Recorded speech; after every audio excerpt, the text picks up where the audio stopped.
Saudaraku, di bawah kolong langit ini tidak ada nama lain di mana kita bisa selamat kecuali nama Yesus. Amen. Yesus sudah membayar lunas hutang kita dan sekarang kita sudah bebas. Amen. Apakah artinya bebas bagi kita? Sekarang saya mau ceritakan lagi satu cerita. Saudara mau dengar cerita? Amen. Tapi ini cerita kita. Saya mulai dari kitab Kejadian pasal 1 dan pasal 2. Nanti sambungannya kitab yang terakhir, Wahyu yang terakhir, Wahyu 21, 22. Saya cerita saja. Nanti saudara sudah sering mendengar cerita ini. Bagaimana Tuhan menciptakan dunia ini. Berapa hari diciptakannya? 6 hari. Hari ke-7 dia berhenti. Nah, pada waktu dia ciptakan dunia ini, semua kita tahu Tuhan berkata, indah baik sekali. Saya baca Kejadian 1 ayat 31. Maka Allah melihat segala yang dijadikannya itu sungguh amat baik. Kalau dikatakan baik pun sudah sangat baik, sudah baiklah itu. Sungguh baik, baik. Amat baik, baik. Tapi sungguh amat baik, wah itu sudahlah luar biasa baiknya. Begitulah Tuhan menciptakan dunia ini. Amin. Lalu dia ciptakan manusia. Kejadian 21, Kejadian 1 ayat 28. Dia ciptakan manusia segambar dengan dia. Saya baca saja. Saudaraku, berfirmanlah Allah, baiklah kita menjadikan manusia menurut gambar dan rupa kita, supaya mereka berkuasa atas ikan-ikan di laut, burung-burung di udara, atas ternak, atas seluruh bumi, atas segala binatang melata yang merayap di bumi. Maka Allah menciptakan manusia itu menurut gambarnya, menurut gambar Allah diciptakannya dia, laki-laki dan perempuan diciptakannya mereka. Allah memberkati mereka dan Allah berfirman kepada mereka, beranak cuculah, bertambah banyak, penuhilah bumi, taklukkanlah itu, berkuasalah atas ikan-ikan di laut, burung-burung di udara, dan atas segala binatang merayap di bumi. Inilah kejadiannya, Tuhan menciptakan langit dan bumi dengan segala isinya termasuk manusia. Amin. Manusia diciptakan, kalau kita lihat dari ayat-ayat ini tadi, baik sekali, diciptakan segambar dengan Tuhan. Tuhan itu mulia, percayakah saudara? Makanya manusia pun mulia, begitu mulia. Begitulah mulianya. Pada waktu dia berdosa, kita baca saudaraku, kehilangan kemuliaan Allah. Roma 3:23 berkata, semua manusia sudah berdosa dan kehilangan kemuliaan Allah. Nah, Tuhan menciptakan manusia ini baik sekali, sungguh amat baik, mulia, segambar dengan dia, kudus, suci, mengasihi. Semua atribut ataupun kodrat ataupun sifat daripada Tuhan ada pada manusia. Pertama, Adam dan Hawa. Amin. Dikatakan berkuasa atas seluruh bumi, atas binatang. Kita baru mendengar mengenai coronavirus, ya. Pernah kalian dengar? Bisa mati, ya? Padahal itu binatang kecil, virus sudah nampak dengan mata, bisa membunuh. Di sini dikatakan manusia harus berkuasa. Tidak bisa binatang membunuh, apalagi kuman kecil. Tetapi mengapa itu jadi? Karena dosa.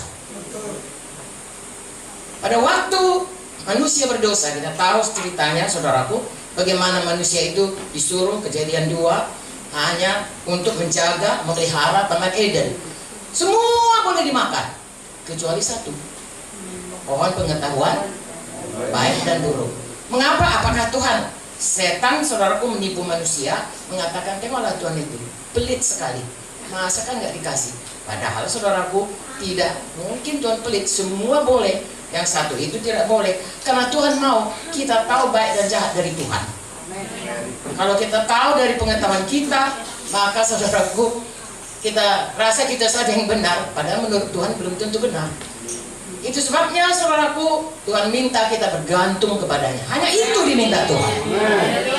Dari semua saudaraku Tuhan sediakan sangat baik. Tuhan minta kita patuh, percaya, patuh kepadanya, bergantung kepadanya. Tapi Adam dan Hawa kemudian melanggar firman Tuhan, manusia jatuh kepada dosa, saudaraku, hilang semua gambaran Tuhan itu. Manusia terkutuk, kita membaca dalam Kejadian 3, ya, manusia terkutuk dan bumi juga terkutuk. Sehingga manusia berjerih payah, bersusah payah untuk, saudaraku, kadang-kadang kita, bukan kadang-kadang lah, hampir semua manusia, ya, semualah saya katakan manusia, Dari mulai lahir sampai kita mati, sibuk hanya untuk cari makan. Bagaimana supaya cukup makan?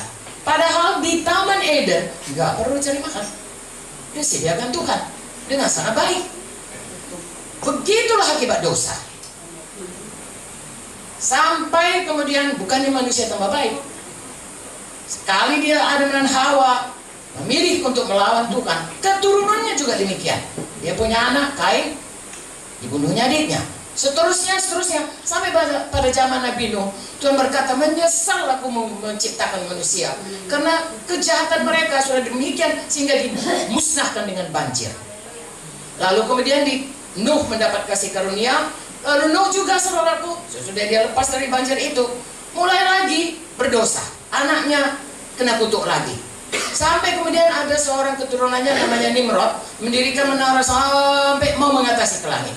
Jadi manusia berdosa mulai dari Adam dan Hawa terus sampai sekarang ini. Tidak ada yang tidak berdosa. Puji Tuhan, kalau kita baca lagi kejadian ini, Tuhan berkata, nanti akan ada manusia, bukan manusia, Tuhan Yesus yang akan datang, di mana dia adalah keturunan daripada Adam dan Hawa, dia anak Daud, yang akan menghancurkan kuasa setan, membawa dia pada penghukuman di kayu salib, karena tanpa ditumpahkan darah, tanpa dia disalibkan, tidak ada yang dosa kita bisa diampuni. Itu sebabnya, saudaraku, kita melihat bagaimana kita semuanya harus bersungguh-sungguh hati, seperti anak gadis tadi.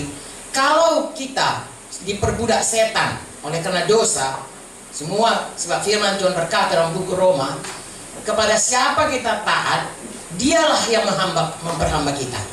Kalau kita taat kepada dosa, selalu hidup dalam dosa, kita hamba dosa. Kalau kita taat pada kebenaran, kita hamba kebenaran.